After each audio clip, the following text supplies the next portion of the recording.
All right, let's get into what happened with you in 2017 and 18, because in a weird way, it's weird how even more relevant what you were doing has become in 2020. Probably you never predicted that. Maybe you did.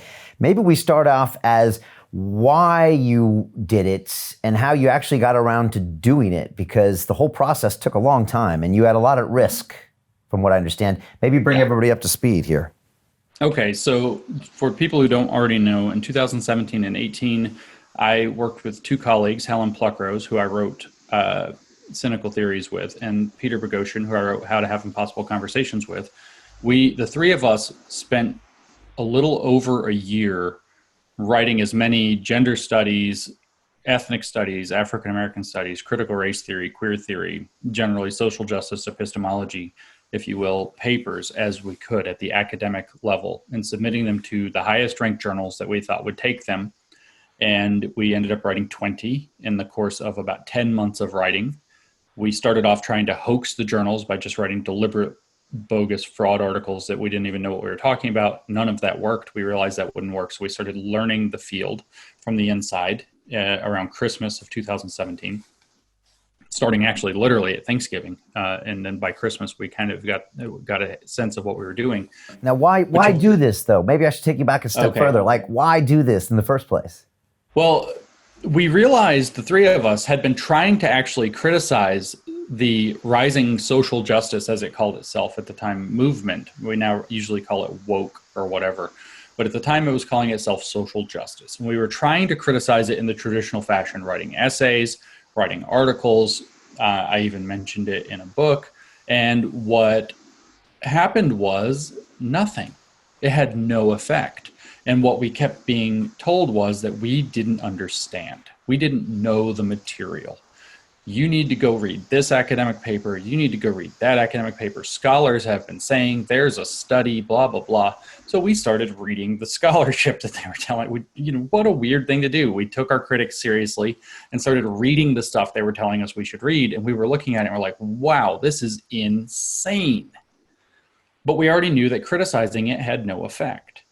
And so we decided, following in the footsteps of a friend of ours now, in the 1990s, named Alan Sokol, where people were trying to criticize postmodern scholarship, literary criticism, and social criticism in the 90s to the same effect. And what he decided would help was to write a fake academic paper, hoaxing them, showing them that they don't even know what they're talking about, and they'll publish anything that flatters their biases and has the right kind of jargon in it. So we attempted that, and it didn't quite work. So we learned how to speak their language and understand their morals, because we wanted to expose to the public that there's this problem happening in scholarship that can't be criticized. If you can't criticize it, you're left with one and only one tool until it finally gets its iron boots on, which is to make fun of it.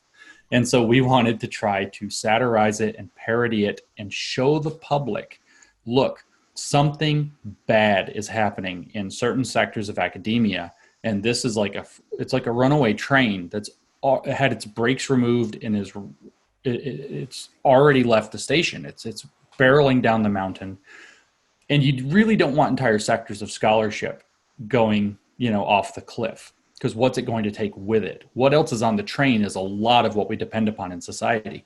And so we decided, let's point people to the train and say, look, this train's happening. We can't stop it. So what we need to figure out now is a way to divert it, to change the track so it goes somewhere else and has the minimal amount of damage.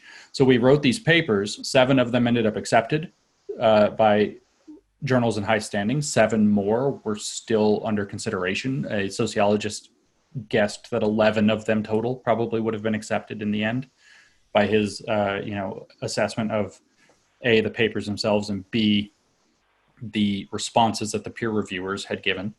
And we publicized that. The reason some were still under review was because the Wall Street Journal publicized it for us. They found out what we were doing and had to tell the story and couldn't let it be seen through. So we got found out partway through.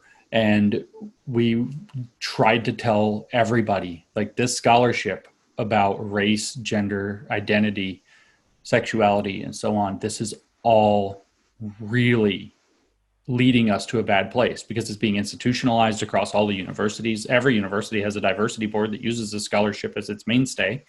It's showing up in corporations. It's getting people fired. It's impossible to have a conversation in social media, which means it's influencing the culture, which means it's going to start leaking into our politics.